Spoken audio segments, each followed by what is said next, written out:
네,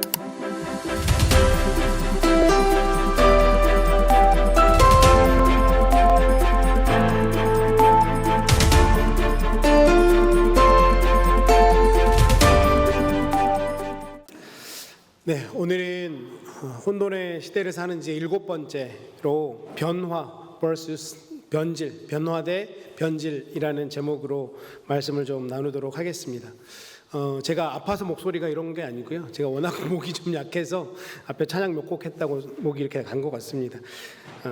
제 목이 어느 순간에 하나님의 은혜로 싹 강질이 될 수 있도록 기도해 주시면 감사하겠습니다. 저희가 지난주에도 기도원을 살펴봤었는데요.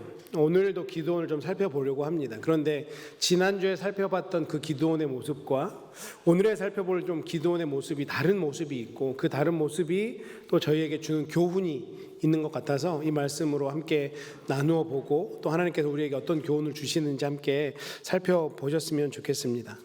오늘 제목이 변화 대 변질이잖아요. 변화라는 단어, 또 변질이라는 단어, 우리 성도님들이 어떤 의미가 있는지 느낌으로 충분히 잘 아실 거라고 생각을 합니다.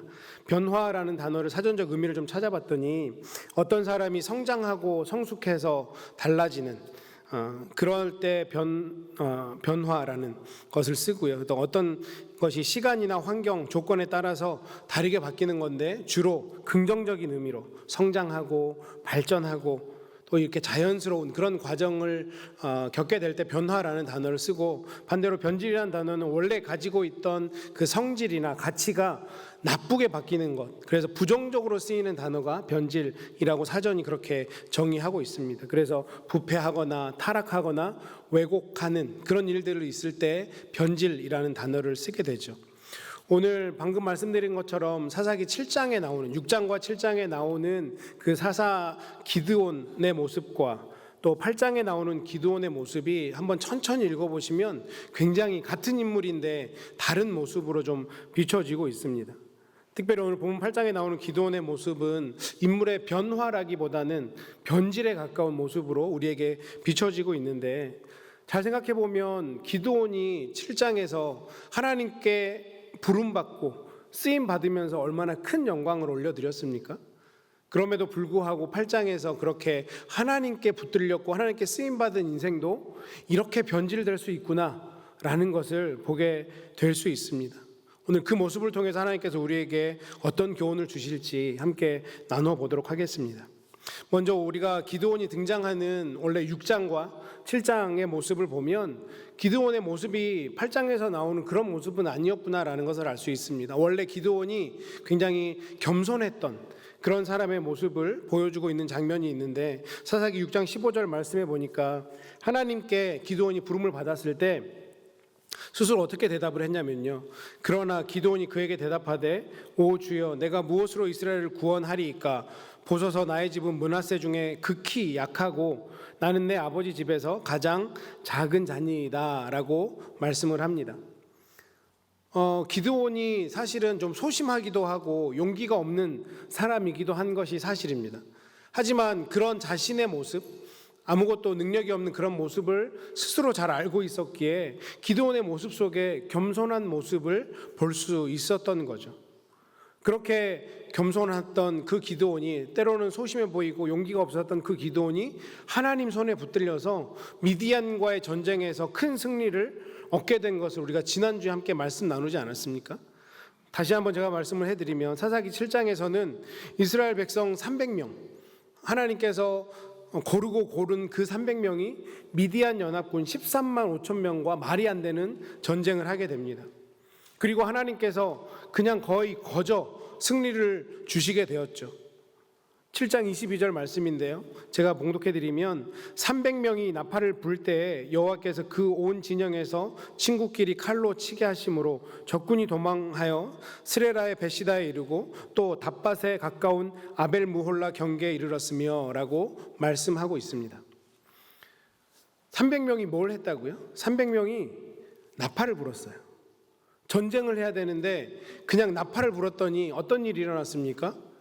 그 미디안 연합군이 서로 찔러 죽이는, 갑자기 혼비백산에서 누가 적군인지도 모르고 서로 찔러 죽이는 그런 말도 안 되는 일이 일어났고, 그 통에 12만 명이 죽었다고 합니다.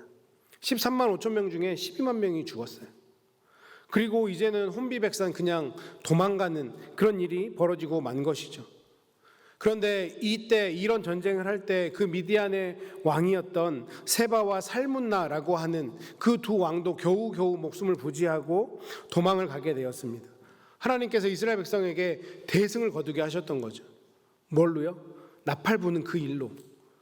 무엇을 얘기합니까? 하나님이 하셨다라는 것을 분명하게 얘기해주고 있는 거죠. 그런데 잘 생각해 보면 이스라엘 백성이 몇 명이었다고요? 300명이었습니다. 그러면 13만 5천 명 중에서 12만 명이 죽었으니까 몇 명이 남았습니까? 15,000명이 남았어요. 300명하고 15,000명하고 싸우면 누가 이길까요? 당연히 15,000명이 이길 확률이 훨씬 높습니다. 그런데 지금 이 15,000명은 막 도망가기에 바빠요. 아마 전의를 상실했으니까 갑자기 막 내 옆에 사람들이 죽어나니까 그렇게 전의를 상실하고 도망가기에 급급했던 것 같습니다. 이렇게 대승을 거뒀는데 기드온이 여기서 멈추지 않고요. 끝장을 보려고 도망가는 이 미디안 군대를 끝까지 추격하는 장면이 나옵니다. 그렇게 미디안을 열심히 추격하고 있는데 이 이스라엘의 300명의 용사들이 숫곳이라는 곳에 도착을 했습니다. 숫곳은 원래 갓지파의 땅이거든요. 그러니까 이스라엘 동족의 땅이잖아요. 그런데 거기를 갔는데 이제 이스라엘 백성들이 그 300명의 용사들이 너무 허기가 진 거예요. 그래서 기드온이 숫곳에 있는 그 백성들에게 이야기합니다. 내가 지금 미디안 군대를 쫓고 있고 그들을 지금 진멸하려고 하는데 우리 군사들이 너무 배가 고프니 우리에게 먹을 걸 좀 줄 수 있겠냐라고 요청을 합니다. 그러면 나머지 미디안 내가 아직 죽이지 못한 그 두 왕, 그 세바와 살문나를 내가 죽이는 그 일을 감당하겠다. 이렇게 자기 동족에게 요청을 했는데 이 숫곳에 있는 사람들이 이 기드온의 요청을 들어주지 않습니다. 왜냐하면 지금 이 당시에 이스라엘 백성보다는 미디안이 훨씬 더 강대국이었거든요. 그러니까 언제 이 사람들이 다시 미디안이 들어와서 그때 너 우리 죽이라고 도와줬었지라고 해코지를 할지도 모르고 또 지금 미디안이 전쟁에서 졌다는 보증도 없는데 내가 어떻게 당신들에게 음식을 줄 수 있겠습니까? 라고 숫곳에 있는 사람들이 그렇게 기드온에게 얘기를 하거든요. 기드온이 화가 머리끝까지 난 거예요. 그러면서 내가 다시 오는 길에 당신들을 진멸해버리겠다라고 그렇게 이야기를 합니다. 그리고 조금 더 북쪽으로 올라가면 분우엘이라는 곳이 있는데 그것도 마찬가지로 이스라엘 백성들이 머무든 살고 있었던 그런 곳이었습니다. 같은 요청을 했는데 분우엘 사람들도 숫곳 사람들과 같이 똑같이 반응을 한 거예요. 미디안을 훨씬 더 무서워한 거죠. 마찬가지로 기드온이 다시 한번 내가 당신들 돌아와서 복수하겠다 이렇게 선언을 했습니다. 그렇게 기드온은 포기하지 않고 미디안을 쫓아가서 결국에는 미디안 군대를 진멸하고 세바와 살문나라고 하는 그 두 왕을 잡아서 그 자리에서 죽이지 않고 생포해서 끌고 옵니다. 숫곳과 분우엘로 끌고 와요. 내가 전쟁에서 이긴다 그랬지 하면서 그 사람들 보는 앞에서 그 세바와 살문나를 내가 전쟁에서 승리했다는 것을 직접 증명하고 먼저 숫곳 사람들을 진멸하고 분우엘 사람을 진멸하고 그 두 왕까지 죽이는 장면이 사사기에 나오고 있습니다. 사사기 6장과 7장에 나왔던 기드온의 모습은 어찌 보면 소심하고 의심도 많고 매사에 머뭇거리는 그런 사람이었습니다. 그런데 8장에 보이는 모습은 너무나 다른 사람이죠. 추진력 있고 의욕에 불타오르고 뭔가 내가 계획한 것은 반드시 이루어내고자 하는 그런 사람의 모습이 보여지고 있습니다. 이런 기드온의 활약으로 미디안을 진멸하게 되었던 거죠. 그리고 그 미디안의 왕이었던 세바와 살문나라는 왕까지 죽이게 되었습니다. 그리고 결국엔 어떤 일이 일어납니까? 마침내 미디안이 이스라엘 백성에게 무릎을 꿇고 패배를 시인하고 다시는 머리를 들지 못하게 했다. 그리고 40년간 이스라엘에 평안이 있었다라고 오늘 28절에서 마무리를 하고 있습니다. 이것만 보면 기드온이 참 대단한 일을 한 것 같아요. 위대하고 찬란한 일을 한 것 같습니다. 그런데 오늘 본문 8장에서 보여지는 이 기드온의 급격히 변화된 모습은 왠지 우리에게 좀 불편한 마음을 갖게 하는 것 같습니다. 그 이유가 뭘까요? 아마도 이 8장의 모습을 잘 살펴보면 기드온이 변화된 것이 아니라 변질되었기 때문에 그 기드온의 변질된 모습이 우리에게는 불편한 모습으로 다가오는 것일 것입니다. 오늘 8장에서 보이는 기도원의 모습이 어떻습니까? 6장, 7장에서 소심하고 소극적이고 우유부단한 그 모습에서 적극적이고 진취적이고 결단력 있는 그 모습으로 바뀐 건 분명한데, 이런 기도원의 행동의 변화나 마음의 변화가 하나님이 원하시고 하나님이 요구하시는 쪽으로 변화된 것이 아니라 자기가 원하고 자기가 원하는 모양으로 변화되었기 때문에 이런 불편한 것이 우리에게 보여지는 것입니다. 기도원이 어떻게 변화되었는지, 제가 간단하게 변질되었는지 간단하게 말씀드리면 정말 잔인해진 것 같아요. 첫 번째는 굉장히 잔인해졌습니다. 앞에서 말씀드린 것처럼 동족인데 숫곳 사람들과 분우엘 사람들이 자기를 돕지 않았다는 이유로 그 사람들을 잔인하게 복수하는 것은 분명히 잘못된 일이죠. 이와 비슷한 일이 사사기 4장에 있었는데요. 사사 드보라와 바락이 야빈의 장관이었던 시스라의 철병거와 맞서 싸울 때, 철병거랑 맞서 싸워야 되니까 얼마나 전쟁이 힘들겠습니까? 다른 주변에 있는 지파들에게 도움을 청합니다. 그런데 누가 봐도 불리한 싸움이니까 몇몇 지파들은 거기에 응하질 않아요. 움직이질 않습니다. 그런 모습을 보고 이 사사 드보라가 그들을 책망하고 저주하는 장면은 나옵니다. 하지만 그렇게 전쟁에 도움을 주지 않았다고 그들을 진멸하지는 않았거든요. 그런데 지금 기드온은 숫곳과 분우엘 사람들에게 과도한 복수를 하고 있는 거죠. 지금 기드온은 하나님과 바알과의 전쟁에서 하나님의 승리보다는 자신의 승리에 더 지금 도취되어 있는 모습으로 보여지는 것입니다. 지금 이스라엘 백성들은 어떤 마음이겠습니까? 미디안의 압제로부터는 벗어났는데 오히려 기드온이, 내가 같은 동족임에도 불구하고 기드온 말을 안 들었다가는 내가 어떻게 될지 모르겠다, 또 다른 두려움에 이스라엘 백성들이 들어오게 되는 거거든요. 이것을 어떻게 알 수 있습니까? 기드온이 자기에게 자기네 왕이 되어달라고 이스라엘 백성들이 스스로 부탁하는 장면이 나옵니다. 기드온이 뭔가를 너무 잘해서라기보다는 그냥 기드온 기분 좋게 해주려고 하는 그 마음이 이스라엘 백성들의 마음이 아닐까요? 당신뿐만 아니라 당신의 아들도 당신의 자손도 우리의 왕이 돼서 다스려 주십시오.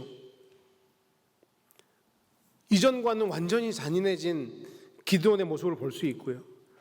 또한 기드온이 변질되었다고 보는 이유는 이 사람이 완전히 겉과 속이 다른 사람이 되었다라고 하는 것입니다. 오늘 본문 앞에서 말씀드린 것처럼 22절에 보면 백성이 자기의 왕이 되어달라고 기드온에게 요청을 하는데 굉장히 기드온이 믿음이 있는 것처럼 답변을 합니다. 23절 말씀해 보니까 기드온이 그들에게 이르되 내가 너희를 다스리지 아니하겠고 나의 아들도 너희를 다스리지 아니할 것이요 여호와께서 너희를 다스리시리라 하니라. 그 이스라엘 백성들의 요청을 정중하게 거절하죠. 왜 그렇습니까? 하나님이 왕이시니 내가 왕이 될 수 없다라고 하는 믿음의 답변을 하는 것처럼 보입니다. 그런데 정말 이 사람이 믿음의 답변이 아닌 이유가 뭐냐면 그 뒤에 이어지는 기드온의 요구가 이게 그가 정말 속과 겉이 다르구나라는 것을 보여주는데, 그 이후에 이 사람들에게 어떤 요구를 하냐면 내가 왕이 될 수는 없고 그냥 당신들에게 바라는 게 한 가지 있는데 너희들이 탈취한 그 금 귀고리를 나한테 줄 수 있겠냐? 그리고 또 그들이 갖고 있었던 초승달 장식과 미디안 왕들이 입었던 자색 의복과 낙타의 목에 들렸던 그 장신구를 나에게 줄 수 있겠냐라고 요청을 하죠. 그랬더니 사람들이 어떻게 합니까? 오늘 본문에는 기쁨으로 천을 펴서 그 위에 귀걸이도 그들이 가진 거 다 냈다고 했거든요. 근데 그들이 기쁨으로 한 게 아니라 이거 주지 않으면 숫곳 사람과 분우엘 사람을 그렇게 죽인 그 기드온이 우리를 또 죽이지 않을까 해서 주게 되는 장면이 나오게 되는 것입니다. 그런데 지금 기드온이 요구하고 있는 이 탈취품, 전리품, 원래 하나님의 법에 전리품을 자기가 취하면 안 되잖아요. 다 하나님께 돌려야 되는 거거든요. 특히나 그가 갖고 싶어 했던 이 귀걸이나 초승달 장식이나 또 미디안 왕들이 입었던 자색 의복이나 낙타의 목에 둘렀던 그런 사슬 같은 것들은 미디안 왕들이 했던 겁니다. 그러니까 내가 하나님이 계시기에 왕을 하진 않겠지만 왕처럼 보이고 싶은, 왕처럼 살고 싶은 그 마음이 기드온 안에 있었던 거예요. 입으로는 내가 하나님 때문에 이스라엘의 왕을 할 수 없다 하지만 그의 삶으로 보여지는 것들로는 왕이 되고 싶었던 그 마음이 기드온 가운데 있었다라고 하는 것입니다.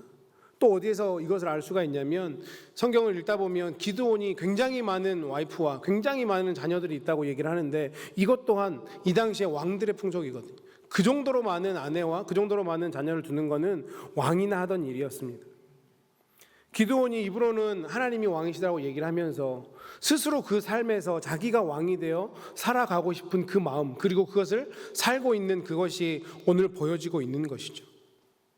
특히 27절 말씀을 다시 한번 보시면 기드온이 그 금으로 에봇 하나를 만들어 자기 성읍 오브라에 두었더니 온 이스라엘이 그것을 음란하게 위함으로 그것이 기드온과 그의 집에 올무가 되니라 라고 말씀하고 있습니다. 에봇은 무엇입니까? 제사장들이 입는 옷이거든요. 그러면 그 에봇은 어디에 있어야 되죠? 하나님의 전에 있어야 됩니다. 그런데 그 에봇을 만들어서 어디에 둡니까?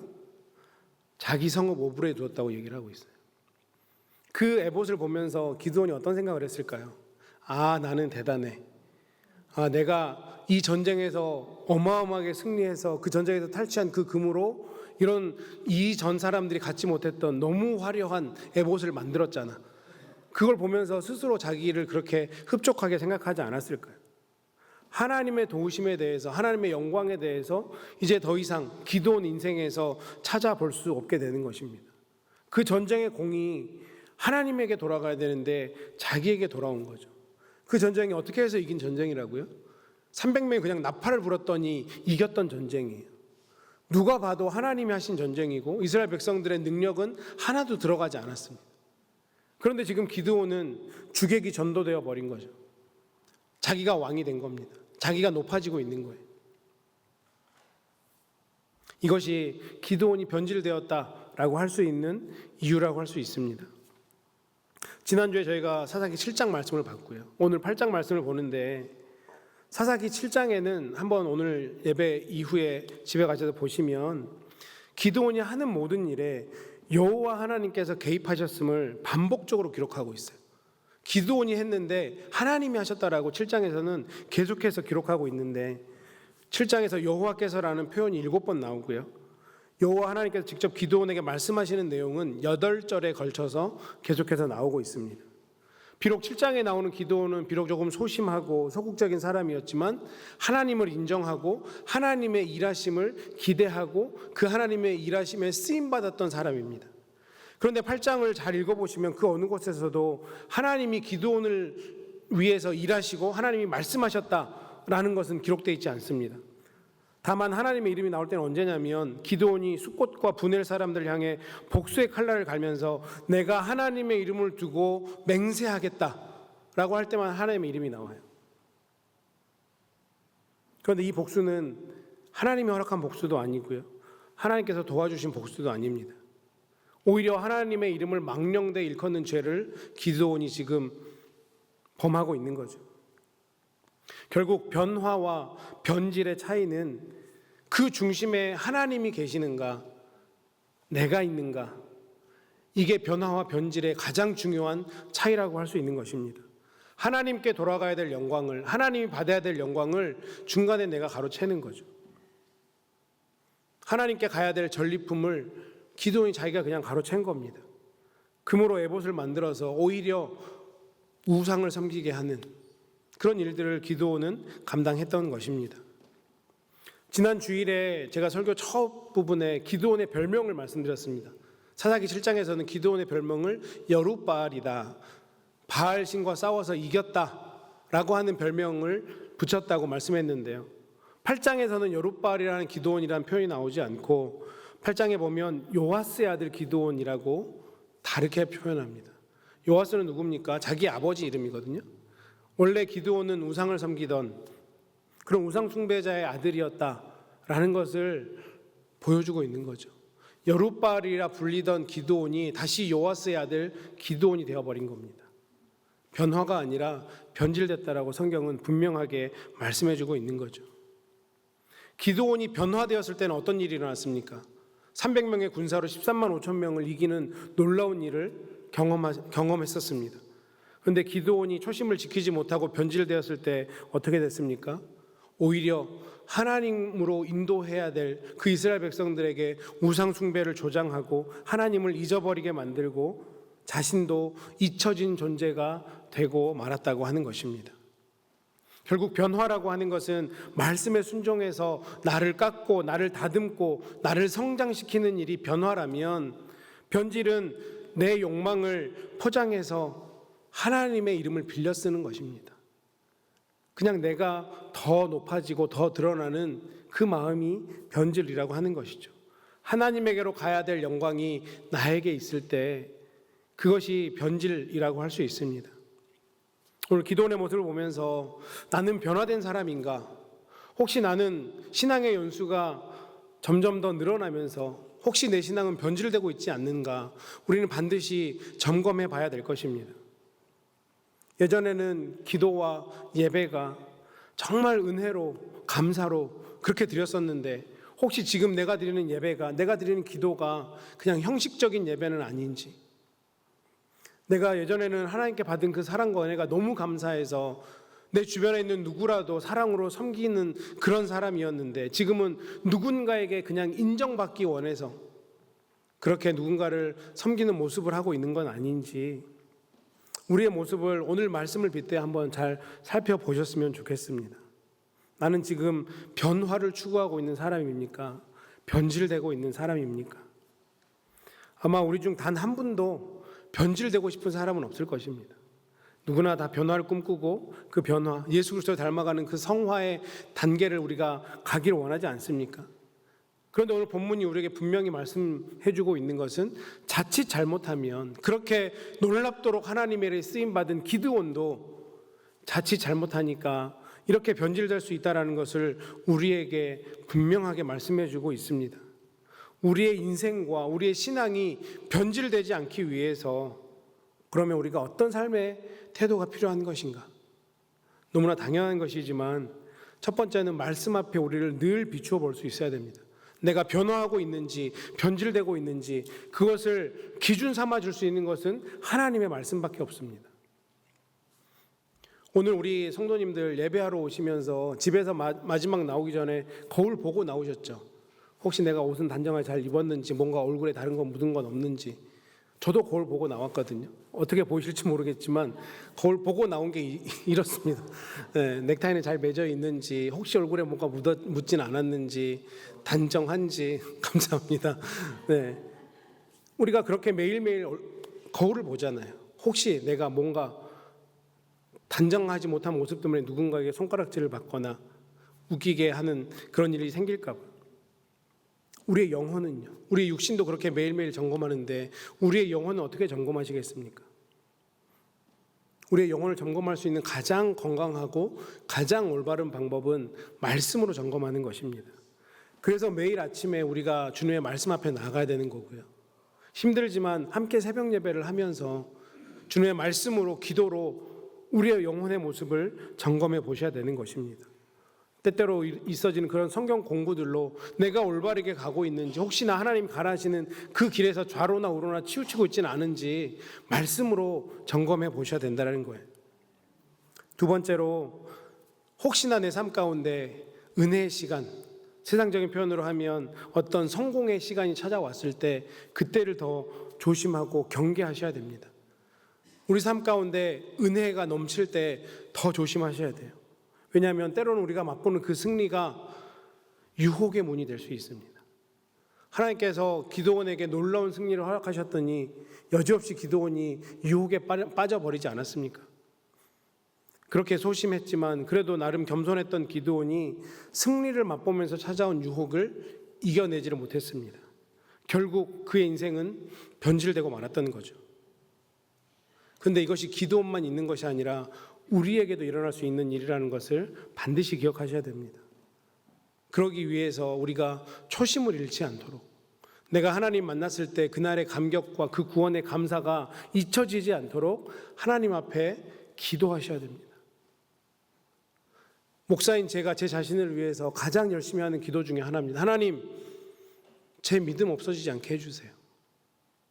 목사가 믿음 없으면 그것보다 불쌍한 일 없지 않겠습니까? 우리 성도님들도 마찬가지입니다. 아무리 우리 신앙의 연수가 오래되었다고 해도 믿음이 계속 유지되거나 믿음이 계속 늘어난다는 것은 성경 그 어디에도 개런티되지 않습니다. 내 믿음을 유지하는 것은 계속 내가 하나님과의 관계에 있어서 정말 끊임없이 그 관계를 유지하려고 붙잡아야 생겨나는 일이거든요. 하나님이 우리 믿음을 지켜달라고 내 이 초심, 하나님을 향한 그 초심이 변하지 않게 해달라고 계속해서 기도하셔야 되는 겁니다. 그래야 기드온처럼 변질되는 인생이 안 될 수 있다라고 하는 것입니다. 이제 말씀을 맺겠습니다. 사실 오늘 28절의 이 마지막 말씀이 굉장히 좀 마음이 아팠습니다. 기드온이 사는 40년 동안 그 땅이 평온하였더라. 굉장히 무서운 말씀이에요. 평온할 수 있어요. 이 사람은 변질되어 가고 있고 하나님으로부터 점점 멀어져 가고 있는데 눈에 보이게는 평온할 수 있어요.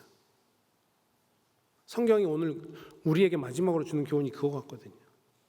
우리의 삶이 평온하다고 해서 눈에 보여지는 것들이 그냥 이 정도면 괜찮지라고 해서 내 영혼이 괜찮지 않을 수도 있다는 거예요.